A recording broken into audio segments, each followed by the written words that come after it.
ओम नमः सद्देभ्यः। ओम नमः सद्देभ्यः। ओम नमः सद्देभ्यः।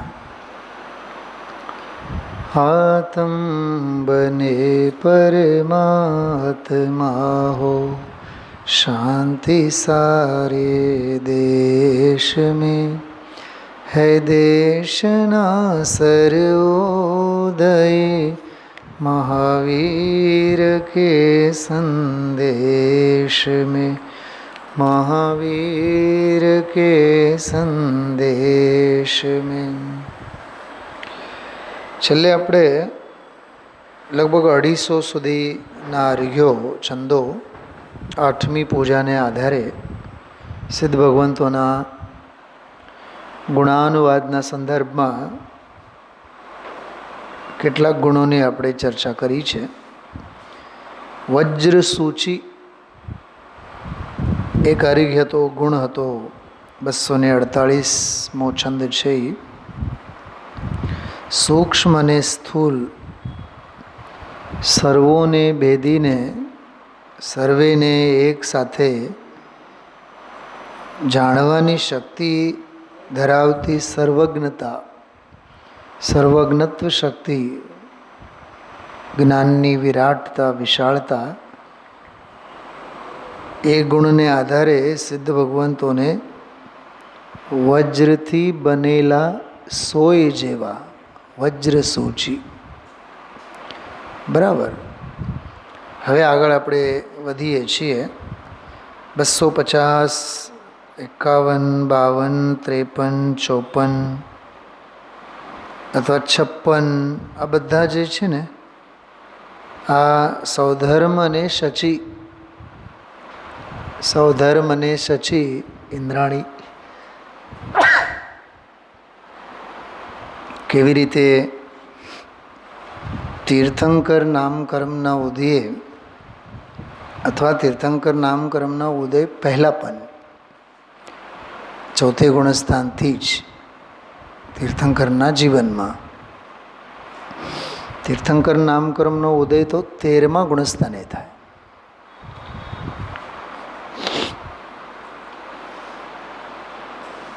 પાંચ કલ્યાણકો છે ને, 5 કલ્યાણકો: ગર્ભ કલ્યાણક, જન્મ કલ્યાણક, દીક્ષા કલ્યાણક.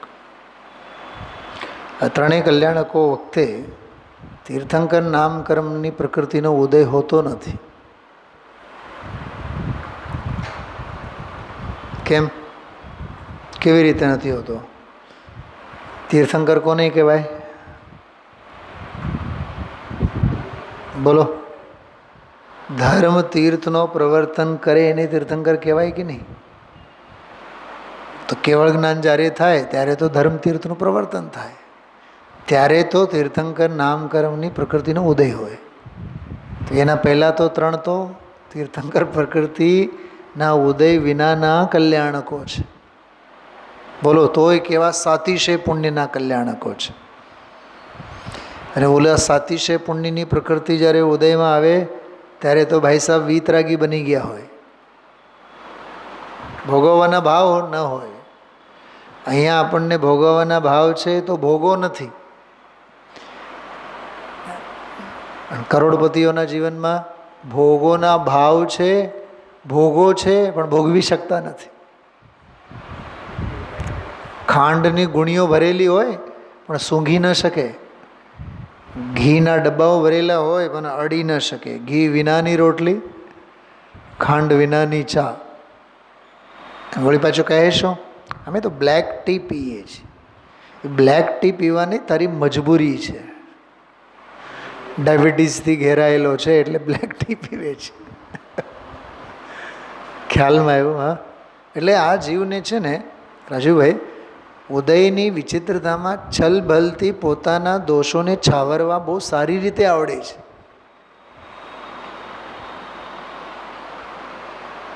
ખ્યાલમાં આવ્યું? સમજો કે કોઈ સાધર્મી સ્વાધ્યાયમાં ન હોય, રઘુભાઈ સમજો સ્વાધ્યાયમાં ન હોય, રોજ આવતા હોય સ્વાધ્યાયમાં ન હોય, બીજે દિવસે કંઈક બજારમાં મને મળ્યા તો મેં પૂછ્યું કે કાં રઘુભાઈ તમે સ્વાધ્યાયમાં નહોતા? કાંઈ નહીં સાહેબ, જો નીકળ્યા છીએ, આમ જ લટાર મારવા માટે નીકળ્યા છીએ. આમ તો કાલે આવ્યો હતો એટલે સ્વાધ્યાયમાં ન પહોંચી શકું. એટલે આજે પણ ખોટું બોલે છે આજનું, અને ગઈકાલનું પણ ખોટું બોલે છે.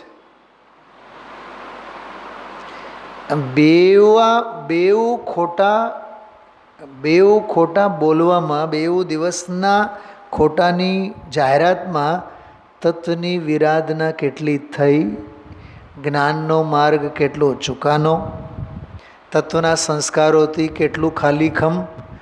મનુષ્ય ભવમાંના 2 દિવસ તો ગયા ને, મનુષ્ય ભવમાંના 2 દિવસ તો ગયા ને, મહામોંઘા મૂલા. હા, કૃપાળુદેવ કહે છે કે જે સમય તત્વ વિચાર વિના જાય છે, એક સમયના મનુષ્ય ભવમાં અનંતા ભવના અવતારો મારા એળે જાય છે. લાગવું ન જોઈએ આપણને એવું. એક સ્વાધ્યાય ચૂકાય તો એમ લાગવું જોઈએ કે ભવ હારી ગયા. સંસારનું વધવું અરે નરદેહને હારી જવું. હાર્યા કરીએ છીએ આપણે.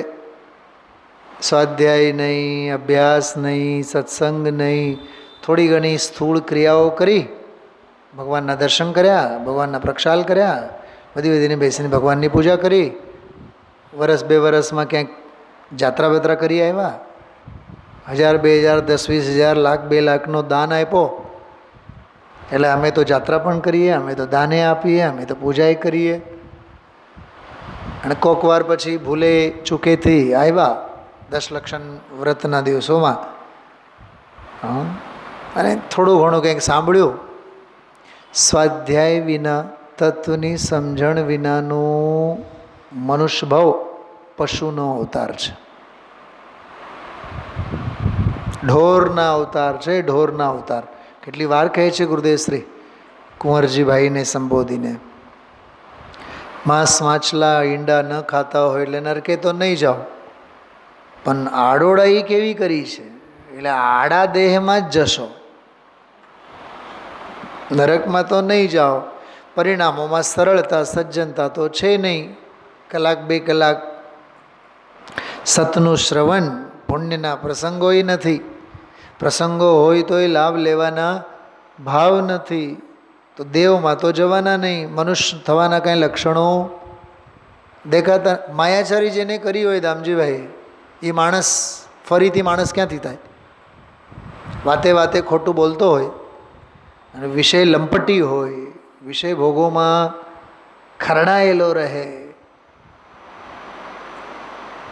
સ્વાધ્યાય નહીં, અભ્યાસ નહીં, તત્વની સમજ નહીં, તો દેવમાંય નહીં જાય, મનુષ્ય થવાના લક્ષણો છે નહીં.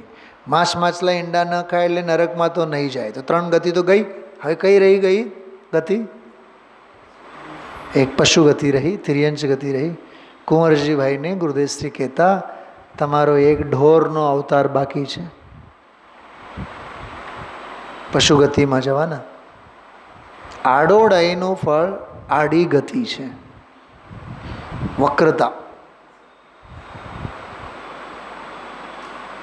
ભદ્રતા હોવી જોઈએ પરિણામોમાં. સમંતભદ્ર આચાર્ય કહે છે યુક્ત્યાનુશાસનમાં કે હે પ્રભુ, તમારા વચનોનો મને સ્પર્શ નહોતો ત્યાં સુધી હું અભદ્ર હતો, અને તમારા વચનોનો સ્પર્શ થતાં વેત જ મારામાં એવી ભદ્રતા આવી ગઈ કે હું સમંત ભદ્ર થઈ ગયો. સમંત એટલે ચારે બાજુથી. મારું વાણી, વર્તન, વિચાર, વિવેક, છાતી પર હાથ મૂકીને વિચાર કરશો. આપણી વાણી કેવી, આપણું વર્તન કેવું, છલ બલ, માયાચારી, ખાન પાન. હા, સાવ નિશાળના છોકરાની જેમ આપણે માયાચારી કરીએ છીએ દામજીભાઈ. બહુ વિચારવા જેવું છે. આ બધી નાદાની છે, મૂર્ખતા છે, મૂંઢતા છે. એટલે વાત આપણે ચાલતી હતી, તીર્થંકર પ્રકૃતિ 13મે ગુણસ્થાને ઉદયમાં આવે ત્યારે તો એ સાક્ષાત તીર્થંકર થાય, તીર્થ પ્રવર્તન થાય ને પછી. એના પહેલાં હોય નહીં એનો ઉદય, પણ એની જાતિનો, એના સગા સંબંધી કેટલા હોય ને ઉદયમાં, એને લીધે તો 3 કલ્યાણક થઈ જાય છે ને. ગજબની વાત છે ને. હા, જેમ અમેરિકા જેવા દેશોમાં જવાનું હોય અને 5-15 દિવસ લટાર મારીને આવવાનું હોય તો જવું તો એને ફ્લાઇટથી જ પડે ને. તો અમેરિકામાં જઈને જે ખર્ચો કરો એ તો કરો જ, પણ ત્યાં પહોંચવા માટે પ્લેનનો બીજો ખર્ચો કરો. એવું નહીં કે હું બળદગાડામાં બેસીને જાઉં કે મારી કાર છે તો કારમાં બેસીને જાઉં, નહીં હાલે. તો એવા દેશમાં જવા માટે એ જાતનો ખર્ચો પણ જાતિ એમ. મને તો ઘણીવાર બહુ વિચાર આવે કે કોઈ પણ આદિનાથ ભગવાન, પાર્શ્વનાથ ભગવાન, આપણે એના બધા ભવો જોઈએ ને, પાછલા 10 ભવો, તો 10 ભવ બધા ઊંચા ઊંચા ઊંચા ઊંચા, એના ગ્રાફ ઊંચા જ હોય. પુણ્યના અપેક્ષાએ, પુણ્યની અપેક્ષાએ, પુણ્યના પ્રકર્ષના જ કાળ હોય. સમજો કે કોઈ બોર્ડ એક્ઝામમાં 10મા ધોરણમાં બોર્ડમાં ફર્સ્ટ આવ્યો, ગુજરાત ગાંધીનગર ગુજરાત બોર્ડમાં ફર્સ્ટ આવ્યો. એનો અર્થ એમ થયું ને કે 9માં, 8માં, 7માં એ સ્કૂલ ફર્સ્ટ તો આવતો જ હોય, કે એમને એમ તો કંઈ ગુજરાત ફર્સ્ટ તો નહીં જ આવે નહીં. શું સમજાણું? કંઈક ખ્યાલમાં આવે છે? એટલે એના એક 7, 8, 10 વર્ષની બધી હિસ્ટ્રી જુઓ તમે, તો કંઈક સફળતાના પગથિયા ક્રમે કરીને ચડીને આવ્યો હોય ને, તો એમને એમ સમ્યક તો નહીં થાય. સમ્યક્તના સંસ્કારો સમ્યક્ત થતાં પહેલાંના કેટલાક ભાવોમાં એના લક્ષણો દેખાઈ આવે. પૂતના પગ પારણામાં જ હોય એમ કહે છે કે નહીં વડીલો? હા, એવું છે. આ તો સાથી છે પુણ્યના પ્રકર્ષના ઉદયો. આમાં એ બધા થોડુંક સ્વધર્મને સચ્છી અંગેની બધી વાત કરી. જો એ 4-5 છંદો આપણે બોલીએ, અર્થ નથી કરતા આપણે. ઔરન પ્રતિ આનંદ કરી નિર્મલ શુચિ આચાર, 249મો છંદ છે. આપ પવિત્ર ભયે પ્રભુ કર્મ ધૂલી કોટાર. કેવું સરસ છે. હા, પોતે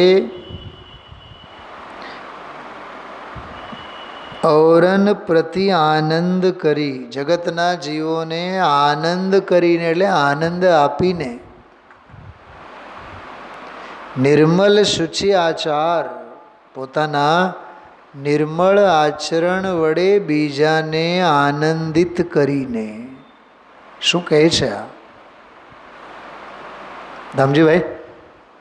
આ લખાણની ઊંચાઈ દેખાય છે, આઈક્યુ લેવલ દેખાય છે. મારું આચરણ સારું હશે ને તો મારા આજુબાજુમાં જે હશે એ એમનેમ જ ખુશખુશાલ હોય, એમ કહેવા માગે છે આમાં. તો આપણું બિહેવિયર એવું હોય. આજ સવારે જે સ્વાધ્યાયમાં મેં કીધું તો હિત, મિત અને પ્રિય. પ્રિય બોલો પણ મિતકારી બોલો, મર્યાદિત બોલો. અને હિતકારી બોલો પણ મિત બોલો, મર્યાદિત જ બોલો. બેઉ લિમિટેડ જ હોવું જોઈએ. લાડવા બહુ ભાવતા હોય તો કેટલા ખાવાના? ભાઈઓની કેવી ટેવ હોય છે ખબર? હા, વખાણ કરો. સમજો 2 રોટલી ખાધી આપણે, પૂરણપોળી 2 ખાધી, બીજી ખાતી વખતે આપણે વખાણ કર્યા, બહુ હાઈ ક્લાસ બની છે, તો લો ને, ત્રીજી વળી પાછી પધરાવે. એટલે આને પછી જો ના પાડીએ તો તમે ખોટે ખોટું કહો છો. અરે પણ જે છે હકીકત કહીએ છીએ, પણ જ્યાં સુધી અમે ત્રીજી ન ખાઈએ ત્યાં સુધી બેન બા તને એવું લાગતું જ નથી કે તારી કારીગરી સારી થઈ છે એમ. એટલે મર્યાદિત. બહુ બહુ સરસ વાત છે. આ કેમ આ 45 મિનિટનો સ્વાધ્યાય કેમ, કલાકનો કેમ રાખો ને? 1.5-2 કલાક રાખો. જેમ ઓલા મોરારી બાપુ 2-2 કલાકના ઠક્યા રાખે છે રામાયણ. હે રઘુભાઈ? રઘુકુલ રીતિ સદા ચલી આએ, રાગડા તાણ્યા રાખે પછી. વચ્ચે શેરો શાયરી થાય અને સાસ વહુની કથાઓ થાય. હા, અરે હિતકારી હોય પણ મિત હોય. મિત એટલે મર્યાદિત, લિમિટેડ.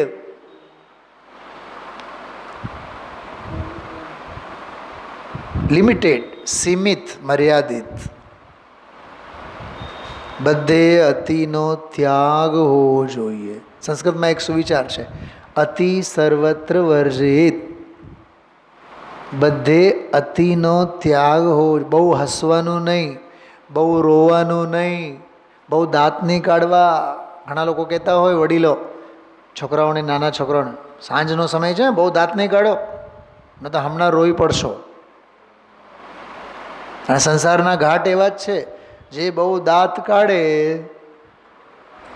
જે પુણ્યના ઉદયમાં બહુ દાંત કાઢે, એ પાપના ઉદયમાં ગઈ ભેંસ પાણી મેં, ડૂબી મરવાનો જ છે, તણાઈ જ જવાનો છે. એટલે પુણ્યના ઉદયમાં હર્ષ નહીં, પાપના ઉદયમાં શોક નહીં. કશાયની ઉપશાંતતા માત્ર મોક્ષ અભિલાષ. કેવું સરસ લખ્યું છે, કશાયની ઉપશાંતતા. ધનજીભાઈ, ઉદય પુણ્યનો હોય તોય કશાયની ઉપશાંતતા. એમાં ક્યાં કશાય આવી? પણ બહુ હરક પદોડા થઈએ છીએ ને, એ કશાય છે. બહુ હરક હરક હરક હરક કરીએ છીએ ને, એ કશાય છે.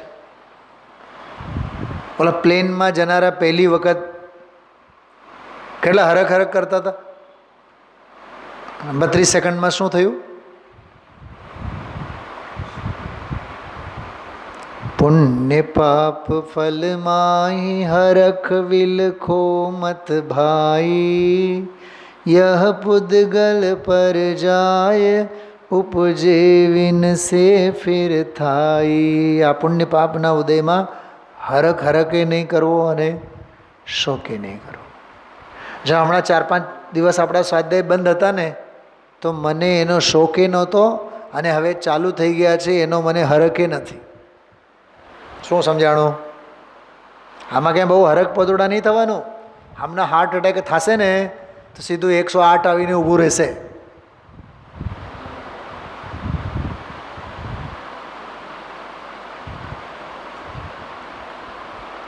વિદ્યુત લક્ષ્મી પ્રભુતા પતંગ આયુષ તે તો જળ ના તરંગ. એમ વિચારીને જ ચાલવાનું. પુરંદરી છાપ અનંગ રંગ શું રાચીએ ત્યાં ક્ષણનો પ્રસંગ. 2 दिन की चांदनी फिर अंधेरी रात. એક ભાઈ મળ્યા મને આજ સવારે. તમે લોકો કદાચ જાણતા હો, એ ભાઈ રોજ રાત્રિના સ્વાધ્યાયમાં આવતા. એને જોઈ જાવ એટલે ઓળખી જાઓ. કાલ સાંજે મને મળ્યા. સહેજ મને ભાવ થયા કે ભાઈ કેમ છો? ઘણા દિવસે દેખાણા નહીં. કે સાહેબ અમે 2 જણા છીએ. એક દીકરી લંડન છે, બીજી દીકરી સુરત છે, પૂના. એ દીકરી પાસે પછી હવે 6 મહિના રહીએ છીએ. મકાન અહીંયા, મિલકત અહીંયા, નોકરી અહીંયા કરી. હા, ગમતું નથી આ બધું મૂકીને જવાનું. આજથી આવવાના હતા સ્વાધ્યાયમાં, પણ હજી ભાગ્યના બારણા ખુલ્યા ન હોય ને. એ આ બેન અને આ છોકરાનો ભાગ્યના બારણા ખુલેલા છે. હા, ભાગ્યશાળીને આ વાત કાને પડે એવી છે, અને પુરુષાર્થીને આ વાતથી કામ થાય એવું છે. ભાગ્યથી કાને તો પડે, કાને પડવાથી હું કામ થવું જોઈએ ને. કાનમાં તો પડ્યો, પણ કામમાં આવવું જોઈએ ને. કાનમાં પડવું જોઈએ કે કામમાં આવવું જોઈએ? રઘુભાઈ, કામમાં આવવું જોઈએ ને. બી પ્રેક્ટિકલ. હંમેશા પ્રાયોગિક ધોરણે વિચારવાનું, પ્રેક્ટિકલ. આ સાયન્સમાં જે ભણતા હોય ને બધા ડૉક્ટરીનું છોકરાઓ, રાજુભાઈ, એ ભલે ને એ લોકોનું 5-6 વર્ષનું હોય, 5-5.5 વર્ષનું, પણ એ કહે કે 1-1.5 વર્ષ જ અમારે ભણવાનું, બાકી તો બધું પ્રેક્ટિકલ જ કરવાનું. નો લેક્ચર, નથિંગ એલ્સ, પ્રેક્ટિકલ. તો ત્યારે મને વિચાર આવે કે મુનિપણો અંગીકાર કર્યા બાદ અથવા મુનિપણો અંગીકાર કરતાં પહેલાં પુસ્તકી જ્ઞાન હોય 4-6 મહિના, વર્ષ, 2 વર્ષ, ક્ષુલ્લક અયલક થયા બાદ તો આ વાંચ કરવાનું ન હોય. એ મુનિપનાની જીવનશૈલીમાં પોતાને ઢાળી જ દેવાનું હોય.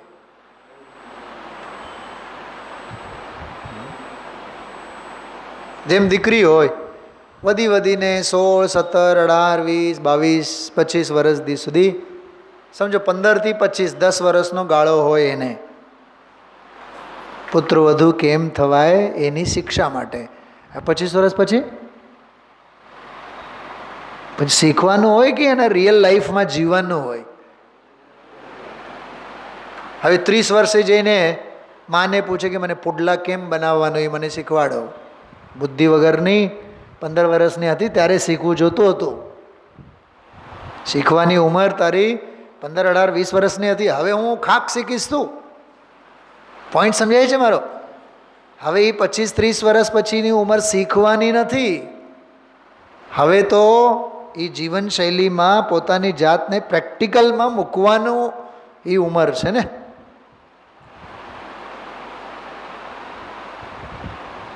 એટલે મુનિ બન્યા બાદ મુનિપનાનો અભ્યાસ ન હોય. મુનિપનાનો અભ્યાસ તો શ્રાવક દશામાં પહેલેથી જ હોય. જો એક બહુ માર્મિક વાત કરું, જેનું જીવન સુધરે એનું મરણ સુધરે, આવો એક નિયમ છે. જેનું જીવન સુધરે એનું મરણ સુધરે. આજે જ મેં 12th ક્લાસમાં એક વાત કરી, જેનું જૂન સુધરે એનું માર્ચ સુધરે, એવું કીધું. તમે સમજ્યા? ધનજીભાઈને નહીં સમજાણું. સ્કૂલ ક્યારે ખુલે છે? જૂન મહિનામાં. જૂન મહિનામાં ખુલે કે નહીં? તો જૂન સુધરે ખુલતા વેત જ તો જુલાઈ, ઓગસ્ટ, સપ્ટેમ્બર, નવેમ્બર, ડિસેમ્બર, જાન્યુઆરી, ફેબ્રુઆરી, માર્ચ સુધરશે. કેમ કે માર્ચમાં એક્ઝામ આવશે. તો જૂનથી જ તું જો અભ્યાસ અને સ્ટડીમાં બાહોશ થતો રહ્યો તો જ માર્ચમાં જઈને કંઈક કળા કરશે ને. ન તો પછી કળા જ કરવાનો છે. હા,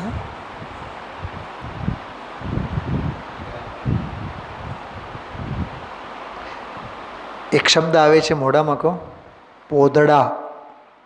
શું હોય પોદડા? તો ઘણા તો સ્વાધ્યાય કરતા હોય ને તો પોદડા જેવા હોય. શું પોદડા જેવા હોય એટલે શું જોયું ભાઈ? બેઠા છી હવે, જેમ ગાય ભેંસના પોદડા બેઠા હોય ને ગમે ત્યાં રસ્તે. અરે પોદડા જેવા નહીં બેહો, પરમાત્મા જેવા બેહો. ચાણકપણું હોવું જોઈએ ને, પુરુષાર્થ હોવો જોઈએ ને, રુચિ હોવી જોઈએ ને. સામેવાળા વક્તા તો ઉછળીને બોલે અને આપણું 7મું ગુણસ્થાન. તો નિર્વીર્યપણું કોઈ કામનું નથી, નમાલાપણું કામનું નથી. એમ ઉછળતો વીર્યો જ. કૃપાળુદેવે લખ્યું છે, ભગવાન મહાવીરના ઉપદેશનો પાત્ર શિષ્ય કોણ? 10 લક્ષણો લખ્યા છે. કેટલા? 10. એમાં સૌથી પહેલો છે ઉછળતા વીર્ય જે તત્વને સાંભળે તે. હવે આ પહેલા જ લક્ષણમાં કેટલા લોકો ફેલ થાય? આંખે ઘેરાય, નિંદર આવે, આળસ મરડે, અંગ મરડે, રાહ જોઈને બેઠા હોય કે હમણાં મોટો કાંટો બાર ઉપર જાય એટલે ઉઠમણું આપણું પૂરું. નહીં ભાઈ, સ્વાધ્યાય કરવાનો આ સ્વરૂપ નથી, આ લક્ષણ નથી. તો તો સ્વધર્મ શચીની વાત કરતા હતા. કેટલું સરસ આમાં લખ્યું છે, પોતાના શુદ્ધ આચરણથી છે ને નિર્મલ શુચિ આચાર. શુચિ એટલે પવિત્ર. ઉત્તમ શૌચ ધર્મ આવે ને, ક્ષમા માર્દવ આર્જવ શૌચ, ચોથો ધર્મ. ઔરન પ્રતિ આનંદ કરી નિર્મલ શુચિ આચાર. આપ પવિત્ર ભય પ્રભુ કર્મ ધૂલી કોટાર. બહુ માર્મિક વાત આમાં કહેવાનું મન થાય છે.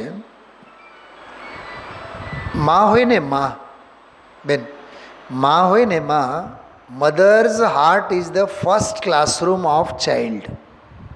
ઇંગ્લિશમાં એક પ્રોવર્બ છે, કહેવત છે, mother's heart is the first classroom of child. માનું હૃદય જે છે એ બાળકની પહેલી પાઠશાળા છે. એ દુનિયા પાસેથી પછી ભણે, પણ મા પાસેથી તો પેદા થતા વેત જ 24 કલાક ભણતો હોય. એ ભૂ એટલે પાણી, કોની પાસેથી શીખ્યો?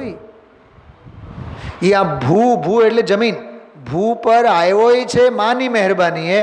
ભૂ બોલતો શીખ્યો છે માની મહેરબાની. એની ચોરી કરતા, ખોટું બોલતા કોણ શીખવાડે છે? એ માં જ શીખવાડે છે. અને ફડાકો ઝીંકીને સાચું બોલતા માં જ શીખવાડે છે. તો માનું જેવું આચરણ છે. આ મોબાઈલ છે ને, માં પોતે જ કંઈક બુક લઈને, પુસ્તક લઈને વાંચતી બેસી જાય અને છોકરાને કહે કે સ્ટડી કર, તો એ ઝક મારીને સ્ટડી કરશે. અને એની સામે પોતે મોબાઈલ લઈને બેઠી હોય અને છોકરાને કહે કે તું વાંચશે? એ નહીં વાંચે. હા, એ વાંચશે, પણ પુસ્તકની વચ્ચે મોબાઈલ મૂકીને વાંચશે. પછી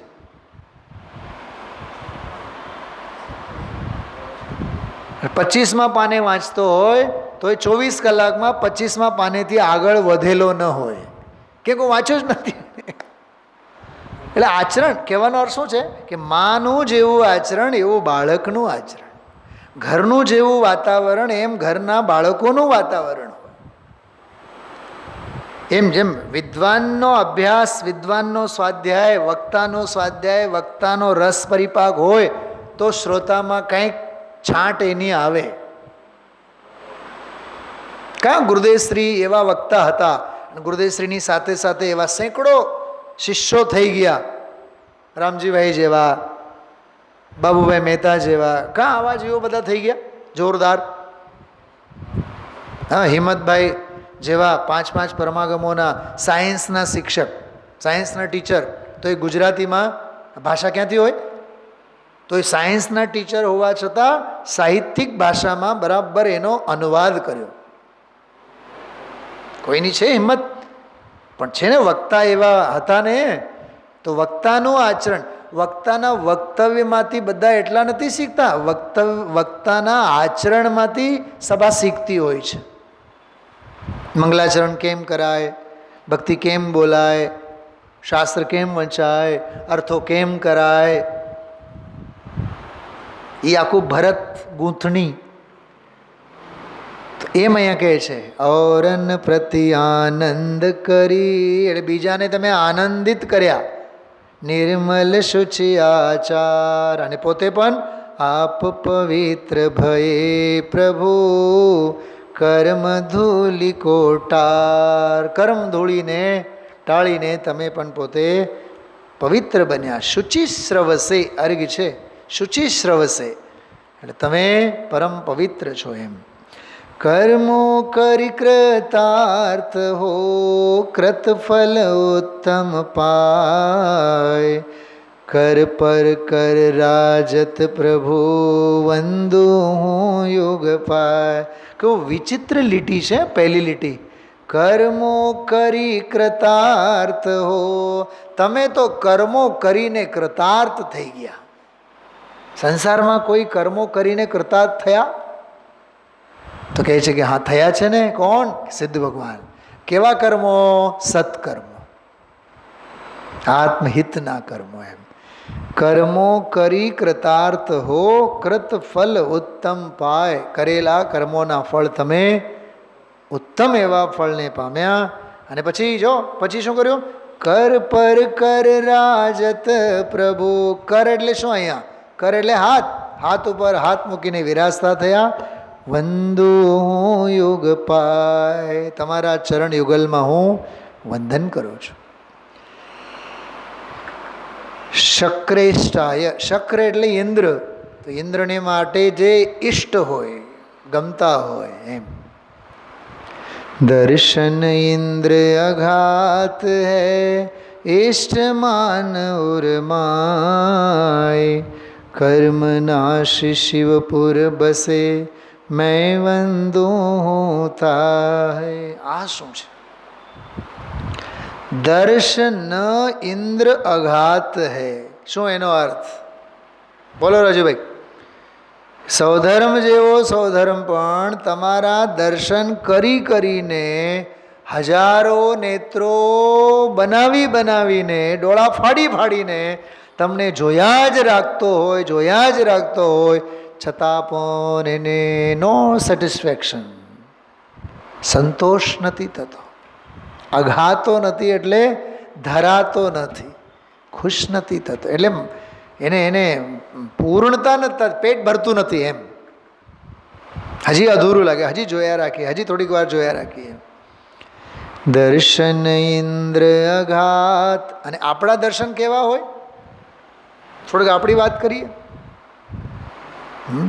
કરું પોસ્ટમોર્ટમ? નસ દબાશે દેવીભાઈ? ઘરે નીકળ્યા હોય 50 લાખની કારમાં, જગારા મારતા નીકળ્યા હોય. ક્યાં જાય છે સાહેબ? ભગવાનના દર્શન કરવા. ગાડી ઊભી કરે, પછી ઓકળાઓ મળે, ઘણા ઓકળાઓ. હાય સાહેબ, હોય સાહેબ. દીકરી શું કરે છે, છોકરા શું કરે છે, બાયડી શું કરે છે, હવે પગમાં કેમ છે, અને હવે તમારું બાયપાસ સર્જરી થઈ હતી, હવે દુખાવો કેમ છે. પોઈન્ટ સમજાય છે હું શું કહું છું? લોકસંજ્ઞા. ગાડીમાંથી ઉતર્યા, લોકસંજ્ઞા ચાલુ થઈ ગઈ. મંદિરના ગેટ સુધી આવ્યા, મંદિરના પ્રાંગણમાં આવ્યા, અને પછી બાજુમાં ઓટલાઈ છે, એના માટે જ છે. ચોટલા કાપવા માટે જ ઓટલા હોય. વિચાર કરો તમે. સમોસણ આવડું મોટું છે તો એ મનુષ્યો માટે બેસવાની ઓલી 12મી સભા અંદરની એક જ છે. તો બહાર બધા એ અપાત્ર જીવો માટે. ધનજીભાઈ સમજાય છે શું કહું છું? આ મંદિરનો આવડો મોટો પ્રાંગણે છે, ઓટલાય છે, અને મંદિરના પગથિયા ચડીને પછી મંદિર અંદર. હા, હજી એ સાચો મંદિર તો આવ્યો જ નથી. હજી ગર્ભ મંદિર આવશે અંદર. ગર્ભ મંદિરમાં વળી પાછી વેદી આવશે, અને વેદી ઉપર પછી ભગવાન વિરાજેલા હશે. ખરેખર તો એ વેદી ઉપર નથી વિરાજેલા, એ પોતાના આત્મામાં વિરાજેલા છે. તો એ આત્મામાં વિરાજેલા છે, તો હું મારા આત્મામાં કેમ નહીં વિરાજું? આવા ભાવ થાય તો આપણે મંદિરે આવ્યા. અને એવા ભાવ થયા તો દર્શન થયા, ભલે એને સવિકલ્પ જ્ઞાનમાં. આ સવારનો જ વિષય છે ધમજીભાઈ. ભિન્ન સાધ્ય છે નહીં. અરહંત અને સિદ્ધ કોણ છે? ભિન્ન સાધ્ય છે. તો ભિન્ન સાધ્ય એવા પરમાત્માનું ધ્યાન કરીને પોતે અભિન્ન સાધ્યને પામીને પરમાત્મા થઈ જાય. અભિન્ન ધ્યેય, ભિન્ન ધ્યેય અને અભિન્ન ધ્યેય. यह अर्घ्य समर्पण करके प्रभु निज गुण का अर्घ्य बनाऊंगा. હવે મને બતાવો, દર્શનની ક્રિયામાં આ સિસ્ટમ છે. દુનિયાના 100 માણસોમાંથી એક પણ જાણે ને તો કરોડોનો મંદિર બનાવવાનું સફળ અને સાર્થક છે.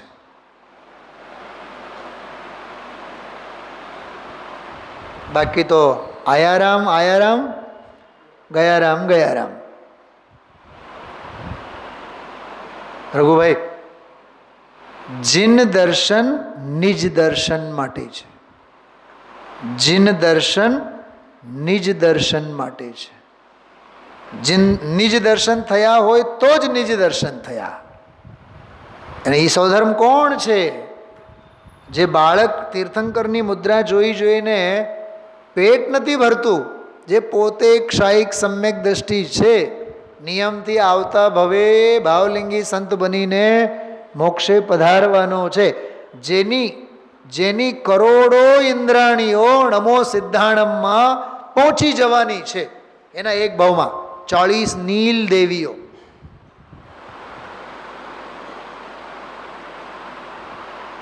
શું સાંભળો છો? બતાવો શું કહું છું?